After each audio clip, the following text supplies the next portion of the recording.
Hi, I'm Dr. Dan Ratner. As part of our how-to series, we're going to look at how to get better in a society that makes it challenging, to say the least, with disinformation, faulty opinions, and unconscious motivations, leading to a lot more doubt in you, the sufferer. If you haven't already, click subscribe, ring the bell for notifications, and put your comments below, and I'll get back to you personally. When I first discovered Sarno, I could not believe that literally no one in my life knew about him, or at least they didn't tell me about it, and I suffered for 8 years. So it was very strange that through all those years of back pain, no one had ever heard of him or his writing, and not a single person gave me the information I needed, until my chiropractor mentioned Sarno to me. And even he was hesitant about Sarno, so it was really very strange. But it didn't matter. All I cared about was that there was hope. And finally, there was. I do care, though, in looking back and trying to decide how am I going to convey things to people who are in the same spot I was in. And I think it's very important that we get the message out there so that people don't suffer the same fate that I did for all of those years. So one aspect of the recovery that I found to be so much more difficult than it needs to be was in dealing with everybody else. Not only were they not informative about this, they actually often were an obstacle to my getting better. I'm not saying that to sow the seeds of distrust in you and other people, but more to empathize with what it is that we all go through as sufferers who know about the mind-body condition when the vast majority of society does not. So I understood early on how important doubt was in all of this, because I had had so much of it myself. And, Sarno was answering some of that doubt. And then the Eric Sherman session where I asked all of my questions, that answered some more doubt. And then other books did, and science, and my own logical process of asking questions. These things all gave me windows into not only how to resolve some of my doubt, but how important it actually was. But I also came to understand how much society can make you doubt things. And I'm not just talking about the mind-body process. Society is almost designed to make you doubt. When you go onto Facebook and everybody's got, I'm doing this and this is great, we start to doubt, how am I doing it? We start to compare ourselves all the time. And so society can really make us doubt things, and I want you to be on the lookout for that. So this led me to realize that in getting better, and I realized this pretty early on after reading Sarno, I needed a game plan for dealing with the outside world. I needed a set story that I was going to tell about every single aspect of what I was experiencing. And sometimes that story was to not tell the story. So knowing what I know now, I wanted to pass on some strategies and ways of thinking that can help you navigate the world of talking to other people while getting your own mindset in order on mind-body issues. First of all, I found that the topic of my back was a very popular one. For whatever reason, it came up all the time, not by my bringing it up. People really wanted to know all about it. Sometimes this was because of compassion and care for me, or at least that was mixed in. And other times I think it was kind of a novelty act where people were like, what is this? I want to know about it. Underneath it all, though, is the fact that people are relating to your suffering. Whether they're suffering or not, they may be looking at you and thinking, what if that happens to me? How would I understand this? Or what's happening? And they get scared. And so the conversations they have with you about your pain are often really about what's going on for them. Now, on top of it, I felt very uncomfortable with these new ideas being on display for other people. It was like I wanted to recover in some far remote place and not have people infiltrating the space, because I felt protective of myself, but I also felt protective of these new ideas that were starting to help me. And I found that a lot of people in society wanted to tear down the very ideas that were helping me. Here's the other thing. After 8 years of pain, being very unresolved and getting very little help on it, I was quite angry with larger society by then. Medicine had failed me, therapists had failed me, other disciplines had failed me. I was shocked at the incompetence of so many people in so many different jobs. I was shocked and extremely, profoundly disappointed by the lack of empathy of those around me. Even people who did actually care about me, they were not really sinking into it. they were kind of enjoying the peace of their experience of not having pain without realizing that this other person was truly suffering in a way that if they understood it, they would be empathic about it. I also was just blown away by the lack of know-how that we had apparently come to as a human race after several millennia. And I just couldn't understand it. So it became apparent that I really needed to have a story to keep other people at bay when they would try to come bashing down the door. I think of it almost like having your own press secretary. We need to have a story that we can tell people to get them off our backs. Like that pun just occurred to me. So here's what we're going to try to do. You need to start thinking of how am I going to organize my thoughts on what I want to tell people and how I'm going to think. In fact, this was a crucial component to my figuring out the organization for myself of the 3 columns. I had to explain it to so many people, so many times, and they were all trying to tear down the theory. And that's how I got to this theory. So one thing, this is just a tip for you to remember in organizing your thoughts on this. You need to remember that your recovery is for you. You are top priority, and so are these topics. Anybody else who wants to talk about it, that's the novelty act. You don't need to worry about what it is that they're thinking. This is a process for you, about you, and it's much more important than anything else people have curiosity about or opinions that they have. So do not let anyone infiltrate this process for yourself. This is a process of getting it understood in your mind and organized in the way that works for you. And anybody who's going to mess with that, we'll push back against them and keep them out. Here's an option, by the way. You don't have to tell anyone. I often recommend not saying anything to anyone while you are recovering unless they show clear signs of being open to it. Otherwise, they can become what I would say agents of doubt. They're going to have their own agenda, and there's a lot of it. So how can you understand other people in this recovery process? Here's some things to think about.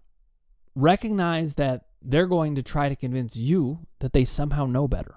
The investment is not about actual knowledge or even how you're doing. It's just, I know better. So much of society is about proving I know best. But here's the thing. They don't know about the mind-body process. So this is like a bunch of 4-year-olds trying to teach you physics. They'll say all kinds of things, and they can even say it convincingly. But you have to remember, almost everybody you're talking to about this knows a lot less about it than you do. This includes the so-called experts. So don't trust the experts who don't even factor in mind-body experience. It's so elemental that it would be like trusting an author who doesn't even use consonants. They have 5 letters out of the 26, and they can't formulate a single word. But we continue to trust these people anyway. You have to think about it's like a prerequisite. Do they know about mind-body thinking? Because if they don't, there's no reason to even entertain what they're saying. So why do we trust them anyway? Because we doubt that we could be so far ahead of them. This is a fundamental problem that I find in society. We are raising our kids in a way, just generally, to not believe that they can actually know better than almost everybody else about all kinds of things. This was an obstacle for me in getting better. I couldn't believe that I understood something better than everybody. But it turns out, not only have I, but I keep extending that. I understand it more and more, and now you are too. So open yourself up to this possibility that you may be very advanced. And if you do that, you'll stop giving away power to people who are actually way behind you. And the vast majority of people are. You also need to remember to recognize the aggression that may come your way from these people. I did videos last week and the last 2 weeks on aggression. But last week I did a video on aggression coming from other people. Well, this is a very specific way it happens. They're going to bring aggression to you just because you have symptoms, because it scares them. It scares them that it could happen to them, and they want to defend against that. And as a result, they want to tear apart all of your thinking and have it be that you are this kind of weird something else. You're not me. I don't have to worry about that. They also may want to kind of tear you down because you are on the verge of becoming more powerful. And unconsciously, they know that. So there's a lot of aggression that's going to come from people, and you need to know, what's my strategy for dealing with this? Their own doubts are getting brought to you. Often it's under the guise of curiosity or caring for you, but the reality is it worries them, it unsettles them, or it confuses them. And as a result, they're bringing all of these things to you instead of dealing with their feelings head on, as if you didn't have enough to deal with already. They're going to start bringing to you, oh, this makes me worried. I remember that feeling. You're worried while I'm suffering 8 years of back pain. What do you have to do with it? So it's important to get that settled in our minds and be able to kind of put them at arm's length when we need to. Once you've listened to a mind-body expert of some kind, you're instantly in the top 1% of knowledge in the entire world already. So don't feel so threatened by these other people. These people are like people who don't believe in gravity. Just pat them on the head and move on. Obviously, I don't want to be too patronizing about it, because ultimately it would be great if we can get them on board. And that's part of the idea that I have in this podcast. But if they're really hammering away at you and they're not open to it, pat them on the head and move on, because they don't understand a basic fundamental of life. So a little black and white thinking here can go a long way.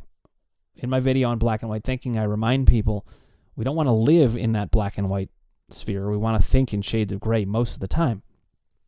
But we do want to be able to access black and white thinking to keep it organized and eradicate doubt. And this is especially crucial during the beginning phase of your recovery, when doubt is still very, very active. So it helped me to think about other people at that time, just for that brief period of time, or at least in that way, kind of as the enemy. Until I was strong enough and confident enough to withstand their kind of shenanigans, I would say, I needed to only take my own counsel, or maybe the counsel of Sarno or some mind-body expert. And that doesn't mean you have to believe exactly what the mind-body expert is saying, but at least they know about the mind-body stuff, so they're not going to be doing all of these unconsciously aggressive things or causing doubts. So I came to understand other people are triggers in what they say and what they do. Even the looks on their faces when you say what's going on. They say all kinds of words. They may mean well even, but they often reinforce the worst stuff. Like, oh, I forgot you need a special chair. Well, suddenly I'm now grappling with, oh, that's right. They just handed me some doubt. Or sometimes they simply can't remember you're better. I have people still, to this day, say, oh, yeah, I forgot you have a bad back. I haven't had a bad back for over 10 years, but they can't keep it in mind. So I like to think of other people as doubt machines. They have such doubt, and they actually prefer you to have the doubt. It doesn't work. They still have their own doubt, but they try to get you to have your own doubt. A little black and white thinking goes a long way in saying, no, I'm going to remember all of these people have their own journey going on about this. It has nothing to do with me. I'm keeping my own counsel on this. So one thing you need to remember is you don't need anyone else to conquer this. You need the right information, and you may need some support from someone like me. That's fine. I don't consider that needing someone else in the same way. You don't need society in general to agree with you. In fact, other people will often only make it worse if they don't know better. So try not to be scared by this. It doesn't mean you're alone. That kind of fear only comes from your self-doubt. You're not alone. You've got a community. It may be a small but growing community with me and all the other people who watch this or go to other mind-body experts, and it's growing. We are actually winning this conversation. It's just going to take a while. But if you knew your own power, you would not be so scared. Soon you will. Through the mind-body process, you're going to come to see you know better than these other people. You can organize it for yourself, and if they want you to explain it, fine, but you don't owe them any explanation, and you don't have to convince them. You have to know it for yourself, and you have to organize your own thoughts on each aspect so that you can have a story for that outside world that you can stick to, because they are going to come in and try to invade. That's why it's like a press secretary. They're going to ask the questions. Of course, in the case of a press secretary, they need to ask the questions, but in this case, they don't. So ironically, this is something I found. Fortifying myself against them all is part of how I came to all of my answers. It was like they raised all these questions and I had to master them for myself. It's not the way I would have drawn it up because it was much harder that way. But the way I want you to think about it is you're going to fortify yourself against the world that doesn't understand mind-body experience, and you're going to shake your head at them. They don't understand. I do want to say, though, just to give an example of how all of these people who wanted to sow doubt or didn't understand things actually led to me understanding certain things. So here's the example that comes to mind for me. When I would talk about the mind-body process, some people would say, it sounds like you're blaming the victim. And I would think, that's not what I'm doing. Why are they asking me this? So I thought about it and I was like, oh, okay. This led me to an understanding that actually, and this is my press secretary story about it, because I firmly believe it. It's not just, spin. Just because you are the solution doesn't mean you are the cause. And the reason I came to that is when I looked at it, that's really true. You can be the solution, but you're not the cause. And you don't. Knowing that story is helpful when you're talking to other people. But if they give you a hard time about it, you don't owe them any explanation. You don't have to tell them anything. So the negative things these people can bring actually can help organize you. It's very annoying and sometimes enraging even, certainly upsetting. But the people who are not helping you can still be useful because of the negative space they provide in their lack of understanding. It allows you to explain to yourself, what's my story? And that's a way that you can understand it and be better organized with yourself. This will allow you to keep your own counsel, and you'll align more with your own emotional themes and your core narrative, and your doubt will come down and your power will go up. All the columns working together, and they work best when you don't let doubt come crashing in. Other people are going to try to make you doubt, and you need to have your story down, at least to yourself. Doesn't matter whether you say it out loud. To yourself, you have to have that story down. If you haven't already, click subscribe, ring the bell for notifications, hit like if you like what you're hearing, and put your comments below, and I'll get back to you personally.